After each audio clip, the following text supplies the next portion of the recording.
你是否依然觉得与 ChatGPT 的交流有些困难，或者觉得它的回答总是不够精确？别担心，我们今天一起解决这个问题。Welcome back to Prompt 重学计划的第3集。你知道吗？5个元素足以让你成为 ChatGPT 的专家：任务、背景、人设、格式范例加语气。听起来有点神秘，但是跟着我，你会发现它们并不复杂。想要让 ChatGPT 真正理解你，执行你的命令，回答你的问题，用这5个关键元素进行 prompt 造句，你就可以完美解决这个问题。OK，let's get started。首先，让我们一起深入了解一个真实的例子。想象一下，我们从 BBC 的网站上找到一篇关于夏威夷火灾的新闻，然后简单的对 ChatGPT 说，请帮我分析这段文章，归纳出重点信息，并提出有见解的分析。听起来熟悉吗？这就是许多初学者与 ChatGPT 沟通的典型方式。但等一下，这样的提问真的有效吗？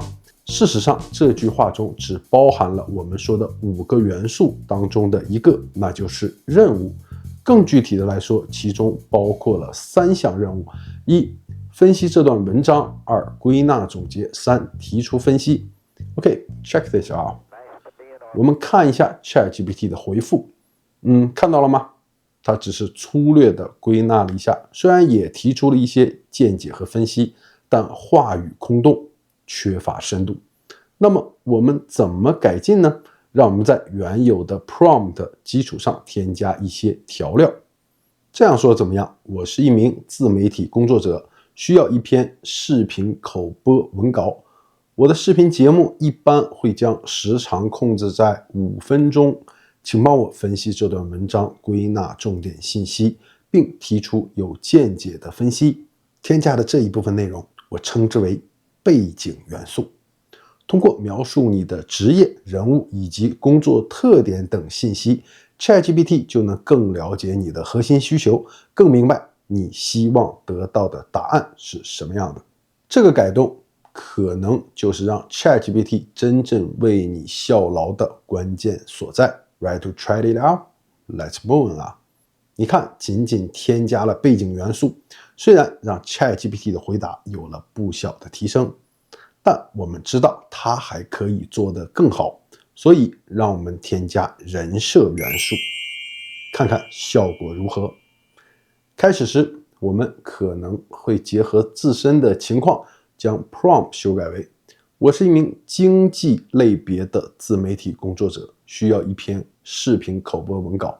我的视频一般会将时长控制在5分钟，请帮我分析这段文字，归纳重点信息，并提出有见解的分析。Sounds good, right? 但等一下，这里其实有一个陷阱。经济领域其实是非常广泛的，涵盖了公共经济、证券投资、宏观经济等诸多方面。那么我们怎么让 ChatGPT 真正了解我们的需求呢？ Here's a tip for you。 让我们更具体的设定人设，将 ChatGPT 引导为公共经济专家。这样的话，我们的 prompt 可以变成为：请你扮演一名公共经济学专家。现在感觉怎么样？是不是更具指向性，更能准确地引导 ChatGPT 为我们服务呢？这种准确的方法能够让你的提问更专业，更具针对性。But wait, there's more。 如果你觉得让 ChatGPT 扮演一名专家还没有达到理想的效果，你可以把人设定位的更加具体一点，让它扮演一个具体的在行业里足够出名的专家。想象一下，如果我们让 ChatGPT 来扮演投资大师沃伦·巴菲特，怎么样呢？ Sounds amazing, right? 你可能会惊讶地发现，通过引入这样具体的人物角色， ChatGPT 的回应会变得更加深入、更精确。这就像你在与真正的沃伦·巴菲特交流一样。 It's so cool。 让我们再回顾一下，我们从一个非常基本的 prompt 开始，通过逐步引入任务、背景、人设3种元素，让询问 ChatGPT 时得到的答案从基本的粗糙的回应变得更加丰富，更贴近我们的期望。通过一些细致的调整和创造性的思考，我们已经使得 ChatGPT 的回答产生了显著的变化。这个过程虽然有点复杂，但绝对是值得的。So don't be afraid to get creative with your prompts, because that's where magic happens. 但是等一下，我们依然有优化的空间。让我们向 prompt 中间添加格式或者范例的元素，来更精确规划 ChatGPT 的输出。比如，我们可以添加这样的格式，可以让 ChatGPT 按照以下的格式进行回复：1. 背景介绍；2. 事发原因；3. 直接经济影响；4. 间接经济影响；5. 证券市场预计会对哪些行业造成负面影响，并说明原因；6. 短期利好的行为；7. 总结。注意，这里我需要明确地指出，这个视频完全是用作教学演示的，因此请不要将其作为任何投资方面的建议。现在你可以看到，一旦有了格式的约定， ChatGPT 会完全按照我们预期的方向提供我们想要的信息。And here's a bonus tip.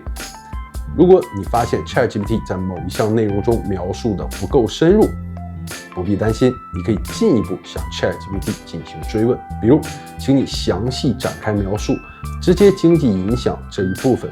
通过追问，你可以得到更加具体和深入的回复，最终完全达到预期的效果。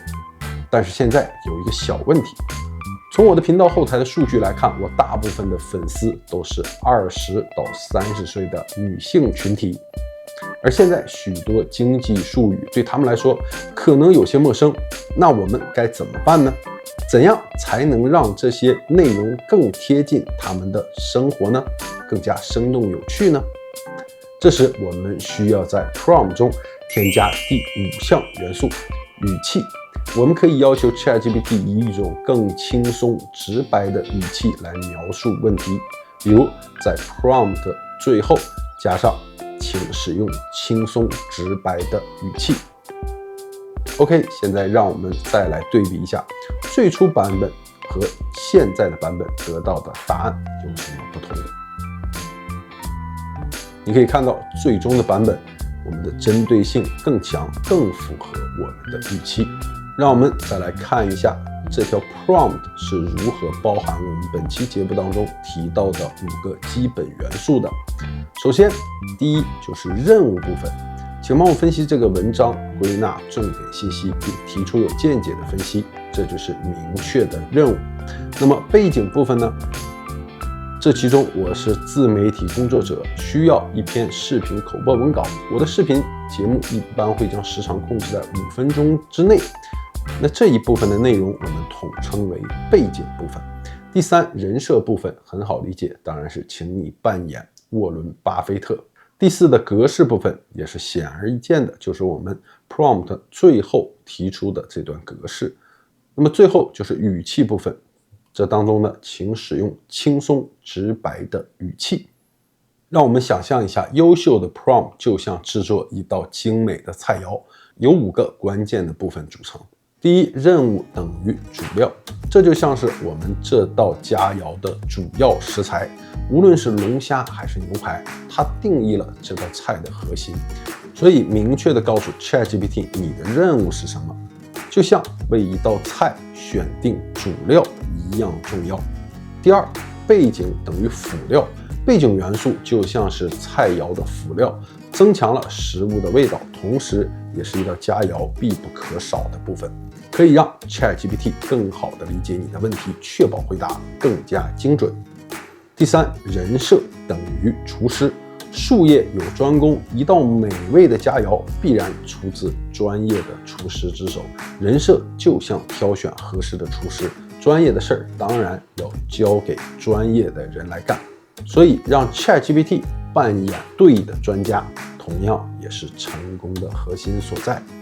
那么第4部分，格式等于摆盘，格式就像是摆盘，让整道菜看起来更加美观，这会让你的问题显得更加有条理，使答案更加容易理解。虽然说可以锦上添花，但相较于前几个元素，并非必不可少的元素。那第5就是语气，语气则决定了这道菜的口感，是辣是甜，是酸是咸，轻松直白还是正式幽默。这一点可以让回答更贴切你的期望，就像是调整口感一样。最后再让我们来举一个例子来印证我们的观点。这次我们计划让 ChatGPT 为我们制定一个学习英语的计划。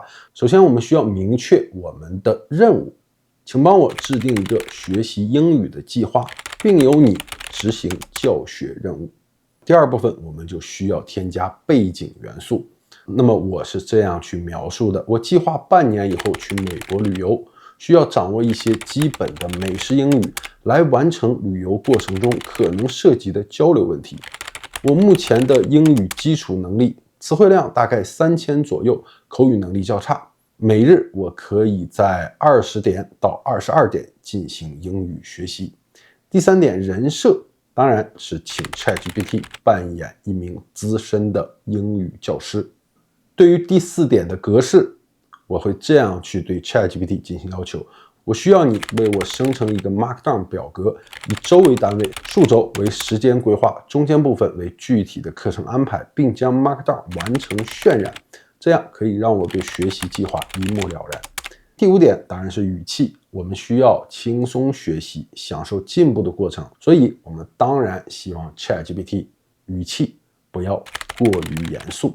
最终我们将5种元素进行融合，对应的 prompt 最终就形成了。通过这样精心设计的 prompt， 我们通常能够得到满意的答案。同时，接下来的学习计划，我们依然可以委托 ChatGPT 帮我们完成大部分的教学工作。随着 OpenAI 对 ChatGPT 算力的重新分配和调整， prompt 的设计就会显得更加重要。但是不要忘记了， prompt 的学习是一个渐进的过程，需要不断吸收更优秀的设计来强化自己。希望本期节目能给你带来一些启发和帮助。如果你有任何关于 prompt 方面的经验和心得，欢迎你在评论区与我交流。我是大岳，我们下期再见。Happy Learning！